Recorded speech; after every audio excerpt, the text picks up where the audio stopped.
Puji Tuhan. Sebelum kita masuk dalam doa, ada renungan firman Tuhan yang akan disampaikan.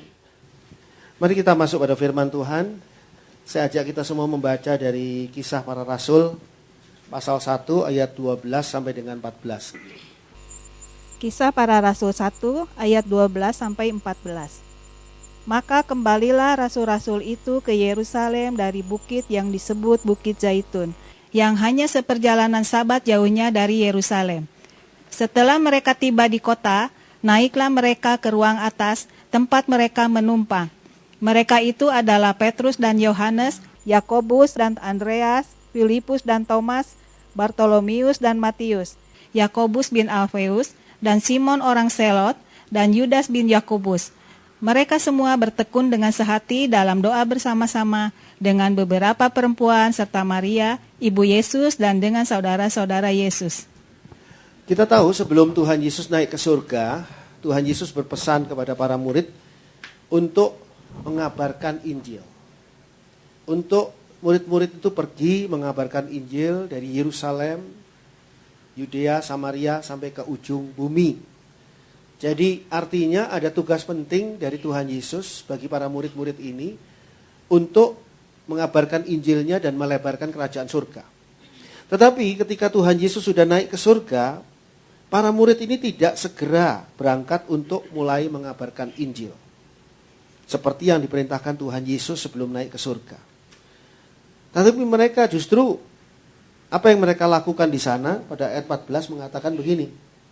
Mereka semua bertekun dengan sehati dalam doa bersama-sama dengan beberapa perempuan serta Maria ibu Yesus dan dengan saudara-saudara Yesus. Mereka justru berkumpul untuk berdoa bersama terlebih dahulu. Jadi ada hal-hal yang dilakukan oleh para murid ini yang sangat istimewa. Ketika mereka diperintah oleh Tuhan Yesus untuk pergi mengabarkan Injil, mereka tidak langsung pergi mengabarkan Injil. Kedua, ketika sebelum Tuhan Yesus naik ke surga, Tuhan Yesus berpesan bahwa mereka harus menunggu sampai Roh Kudus turun. Sehingga nanti mereka mendapatkan kuasa dari Roh Kudus. Yang dikatakan, tetapi kamu akan menerima kuasa kalau Roh Kudus turun ke atas kamu. Dan kamu akan menjadi saksiku di Yerusalem dan di seluruh Yudea dan Samaria dan sampai ke ujung bumi. Mereka bisa saja menunggu Roh Kudus turun ini dengan ya sekedar kumpul-kumpul, ngobrol-ngobrol, ataupun melakukan hal-hal aktivitas lainnya, meskipun tidak langsung pergi mengabarkan Injil.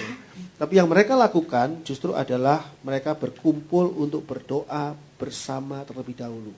Ini pada ayat 14. Jadi dikatakan pada ayat 12, maka kembalilah rasul-rasul itu ke Yerusalem dari bukit yang disebut Bukit Zaitun, yang hanya seperjalanan Sabat jauhnya dari Yerusalem.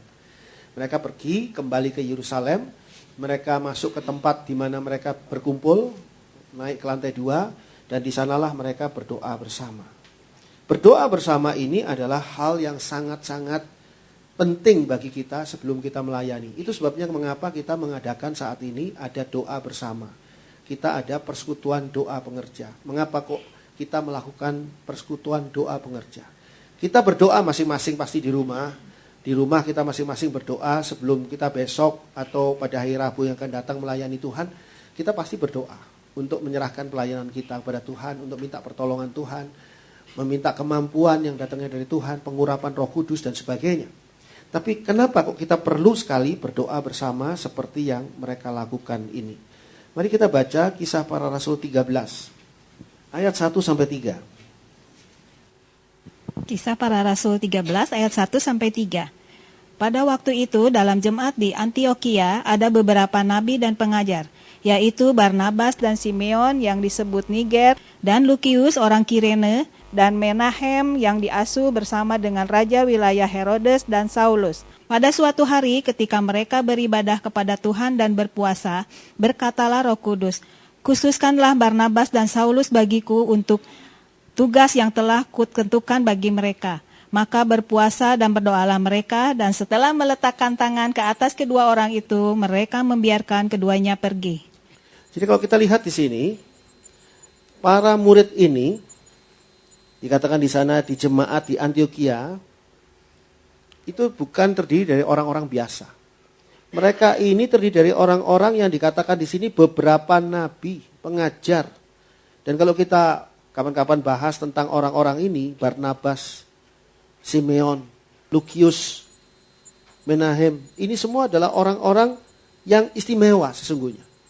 Dan dikatakan juga di sana, apa yang sedang mereka lakukan pada ayat 2, pada suatu hari ketika mereka beribadah kepada Tuhan dan berpuasa. Ketika mereka beribadah kepada Tuhan dan berpuasa, mereka tidak sedang santai-santaian, foya-foya, ataupun nganggur-ngangguran, gosip-gosipan. Enggak, tapi mereka sedang beribadah dan berpuasa. Berkatalah Roh Kudus, khususkanlah Barnabas dan Saulus bagiku untuk tugas yang telah kutentukan bagi mereka. Jadi ada satu perintah khusus dari Roh Kudus, dari Tuhan melalui Roh Kudus, bahwa nanti ada tugas yang penting yang akan dibebankan pada Barnabas dan Saulus yang saat itu juga hadir di sana. Harusnya kalau seperti itu kan langsung saja mereka doa buat Barnabas dan Saulus.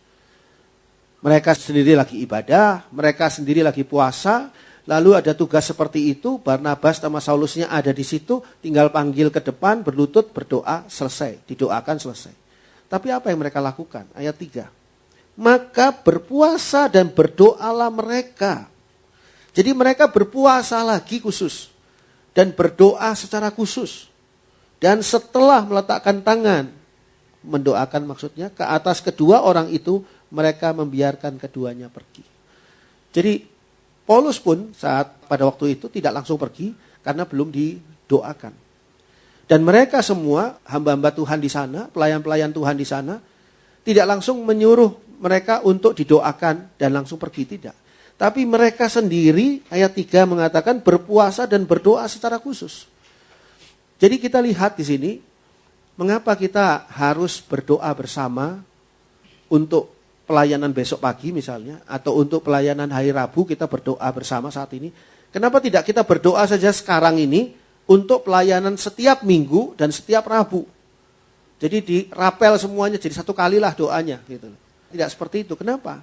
Karena memang secara khusus pelayanan tadi, setiap pelayanan ini mempunyai nilai-nilai yang khusus, mempunyai tantangan-tantangan yang khusus, mempunyai masalah-masalah yang khusus, dan kita tidak tahu apa yang akan kita hadapi. Oleh sebab itu kita perlu berdoa secara khusus untuk setiap pelayanan kita.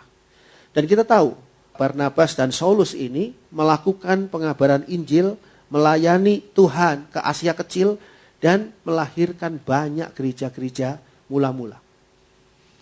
Jadi itulah rahasia keberhasilan mereka ini di dalam pelayanan. Para pelayan Tuhan ini sebelum mulai pelayanan, Rasul Paulus sendiri sebelum mulai pelayanan, mereka berdoa dulu bersama. Dan dengan berdoa bersama, maka pelayanan mereka masing-masing berhasil dengan luar biasa. Apa gunanya kita capek-capek melayani? Apa gunanya kita berusaha untuk membuat semuanya terbaik kalau Tuhan tidak di pihak kita?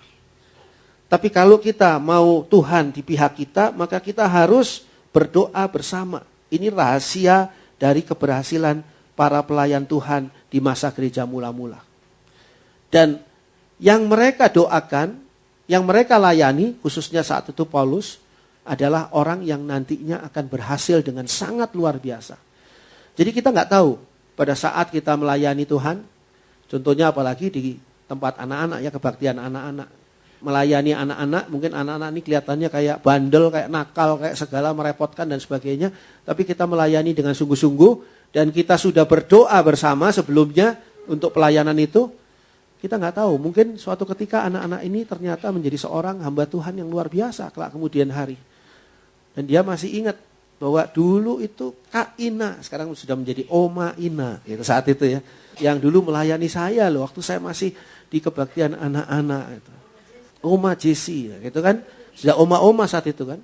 Nah, mereka ini jadi hamba Tuhan, kita nggak tahu.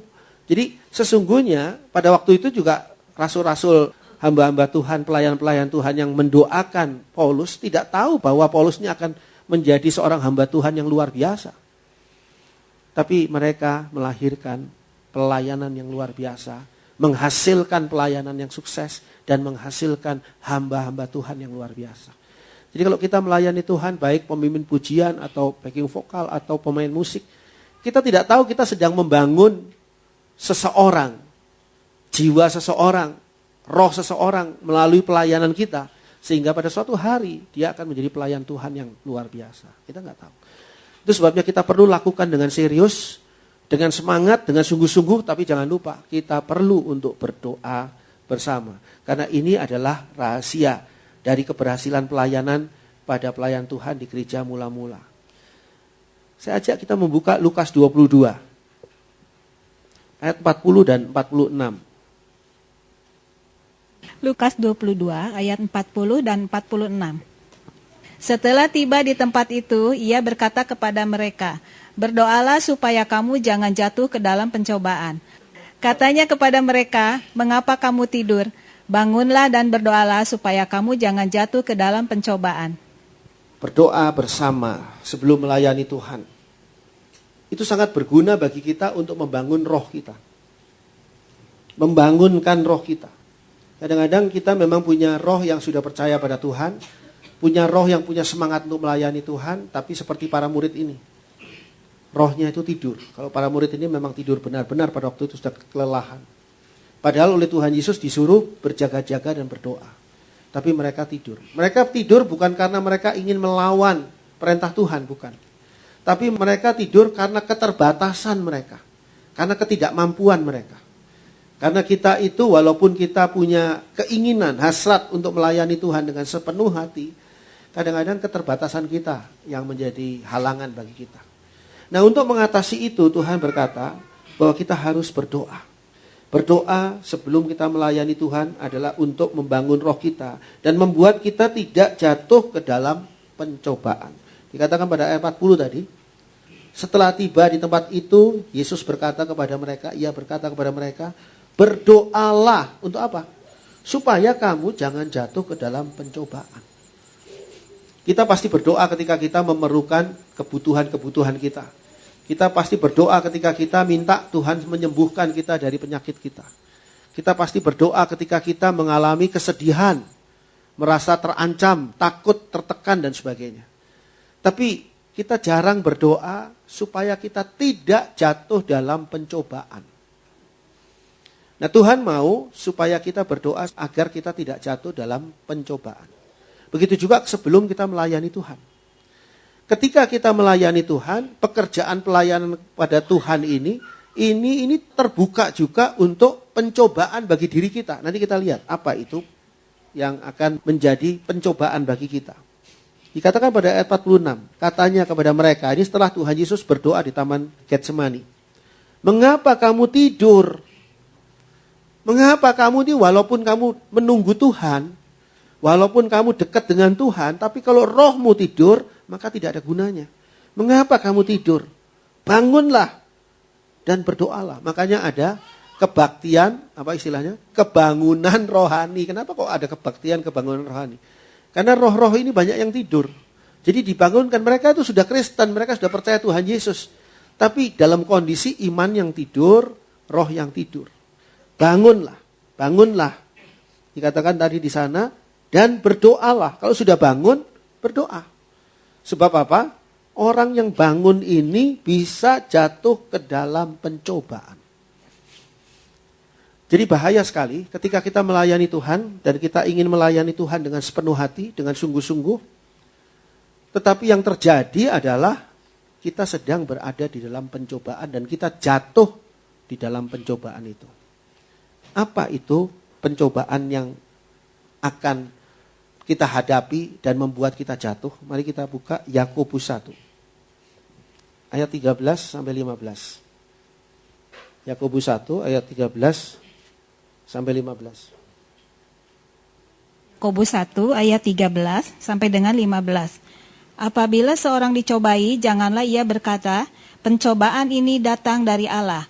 Sebab Allah tidak dapat dicobai oleh yang jahat, dan ia sendiri tidak mencobai siapapun.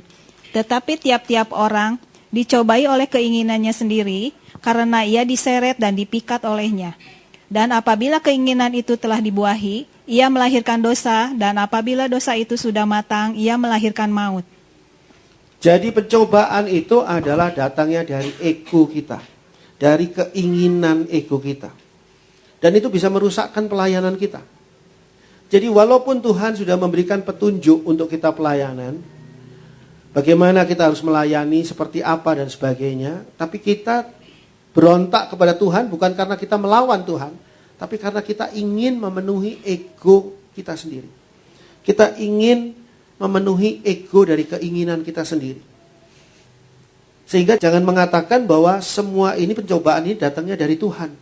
Karena dikatakan di sana Allah tidak pernah mencobai dan tidak pernah dicobai. Tetapi tiap-tiap orang ayat 14 dicobai oleh keinginannya sendiri. Karena ia diseret dan dipikat olehnya. Jadi kadang-kadang karena kita yang mimpin pujian nih, biasanya ini suka kayak gini kadang-kadang. Saya ingin nyanyi lagu ini. Karena saya ingin nyanyi lagu ini, maka saya bawakan lagu ini. Walaupun jemaat gak bisa nyanyi juga masa bodoh. Yang penting saya lagi pengen nyanyi lagu ini. Saya lagi terharu dengan lagu ini. Maka saya mau mainkan lagu ini. Jadi bukan pimpinan Tuhan. Sebab kalau pimpinan Tuhan, kita harusnya berdoa dan minta kepada Tuhan. Tuhan, besok saya harus mimpin lagu apa. Saya sering kali, walaupun saya sudah mempersiapkan khotbah, saya sering kali, bahkan selalu bertanya lagi pada Tuhan. Tuhan, apakah saya ini harus, besok ini harus khotbah dengan materi khotbah yang sudah Tuhan suruh saya menyiapkannya, atau Tuhan mau ganti. Beberapa kali saya memberi kesaksian bahwa ada khotbah yang ternyata saya ganti 80% di depan mimbar.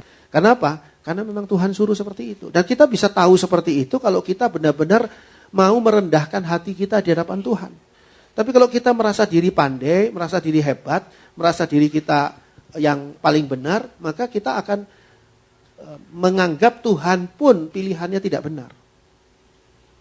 Jadi karena kita kagum-kagum pada satu tata cara ibadah di gereja lain yang luar biasa, hiruk pikuk dan hingar-bingar dan wah luar biasa ya, dengan permainan cahaya dan sebagainya, kita pengen juga di gereja ini seperti ini.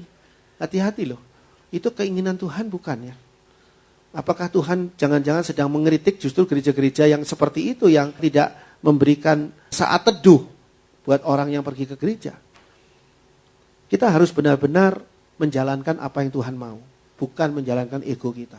Dan seringkali pencobaan itu datangnya dari ego kita. Ada pendeta yang saya kenal, pendeta itu kalau khotbah bagus. Dan kalau dia khotbah, katakanlah 45 menit sampai dengan 60 menit, oke ya. Tapi suatu ketika dia khotbah singkat, 20 menit, kurang malah dia 20 menit. Terus saya tanya sama dia, pendeta ini, saya tanya, kenapa? Harapan saya begini, Roh Kudus tadi berbicara pada saya untuk supaya saya jangan khotbah terlalu panjang, 20 menit saja cukup karena ini gini. Harapan saya begitu. Ternyata jawabannya adalah, saya hari ini rada males, jadi sudahlah, saya persingkat aja, yang penting kan mereka sudah dapat. Waduh, saya betul-betul merasa, aduh, ini bukan contoh yang baik untuk dicontoh hal seperti ini. Apapun juga, namanya kita juga pelayan ya. Pelayan. Namanya pelayan itu kita tunduk pada perintah Tuhan kita. Tuhan kita adalah Tuhan Yesus. Tuhan kita itu bukan ego kita atau kemauan kita. Kadang-kadang memang tidak sejalan. Kali ini memang diuji benar kita ini. Karena pencurahan Roh Kudus bentrok sama Lebaran. Liburan Lebaran. Orang lain sudah libur Lebaran dari sejak hari ini loh, dari Sabtu ini. Sudah pergi keluar kota, pergi keluar negeri. Kita tidak pergi ke sana karena apa? Bukan cuma kita mau hadir di ibadah, kita tugas di ibadah itu. Coba, wah ini parah bener nih, gimana ini caranya ya? Nah, di sini kita sebetulnya diuji. Apakah kita mau menjadi seorang hamba Tuhan, atau kita hanya hamba dari ego kita? Kalau kita jadi hamba dari ego kita bisa melayani Tuhan. Tapi sebetulnya bukan melayani Tuhan, berperan menjadi pelayan Tuhan, bukan. Kita sedang melayani ego kita sendiri. Jadi ketika memang saya melayani Tuhan, saya itu memang ingin terlihat hebat, saya ingin terlihat populer, saya ingin dipuji orang, saya ingin dianggap orang hormat pada saya dan sebagainya. Bukan karena saya ingin melayani Tuhan. Sehingga ketika harusnya libur, ya saya libur lah. Karena memang harusnya libur. Tapi ini kalau kita renungkan, bukan kemauan kita tuh. Kita ngatur pencurahan Roh Kudus dibentrok-bentrokan sama Lebaran kan bukan kemauan kita. Bukan salah siapa-siapa, pemerintah juga nggak salah, Lebaran juga nggak salah, semua nggak ada yang salah ini. Ini situasi yang mempersilahkan kepada kita untuk memilih. Memilih siapa? Terserah kita. Ego kita memilih siapa? Harusnya ego kita memilih untuk tunduk kepada Tuhan. Jadi, okelah Tuhan. Saya kali ini, walaupun punya uang untuk pergi jalan-jalan ke luar negeri, saya tidak pergi jalan-jalan ke luar negeri Tuhan. Karena apa? Karena saya harus melayani Tuhan. Di sini kita lihat pimpinan firman Tuhan yang mengingatkan kepada kita hati-hati dengan ego. Sebab dikatakan tadi di situ, tetapi tiap-tiap orang dicobai oleh keinginannya sendiri karena ia diseret dan dipikat olehnya. Ayat 14 itu masih mending ya. Ayat 15 nih. Dan apabila keinginan itu telah dibuahi, artinya keinginan itu dilakukan, dijalankan. Jadi keinginan menjadi kejadian gitu ya. Keinginan berubah menjadi dilakukan kejadiannya. Apabila keinginan itu telah dibuahi, ia melahirkan dosa. Dan apabila dosa itu sudah matang, ia melahirkan maut. Coba lihat di sini yang disebut dengan dosa itu bukan dosa mencuri, membunuh, berzina, berbohong, bukan seperti itu loh. Yang disebut dosa di sini adalah keinginan ego kita yang menjadi pencobaan bagi kita dan itu kita buahi. Artinya kita jalani. Kita menjalani keinginan ego kita yang menjadi pencobaan bagi kita sebagai pelayan Tuhan. Itu kita lakukan, kita penuhi. Itulah dosa. Dan dikatakan di situ dosa itu akan membawa kita kepada maut. Jadi saya ketika membaca ayat ini dan merenungkannya, saya betul-betul merasa kaget sekali karena yang disebut dosa itu bukan hanya seperti dosa-dosa yang kita kenal. Itu dosa-dosa yang kita ajarkan ke anak-anak kita mungkin di ibadah anak, kebaktian anak. Berbohong, dosa. Ngambil ayam bekelnya teman, dosa. Itu dosa. Oke, itu masuk dosa. Tapi selain itu ada dosa lain. Dosa lain itu adalah ketika kita harusnya sebagai pelayan Tuhan tunduk pada Tuhan, tapi ini kita keras hati menjalankan keinginan ego kita sendiri. Itu dosa. Padahal sama-sama melayani Tuhan.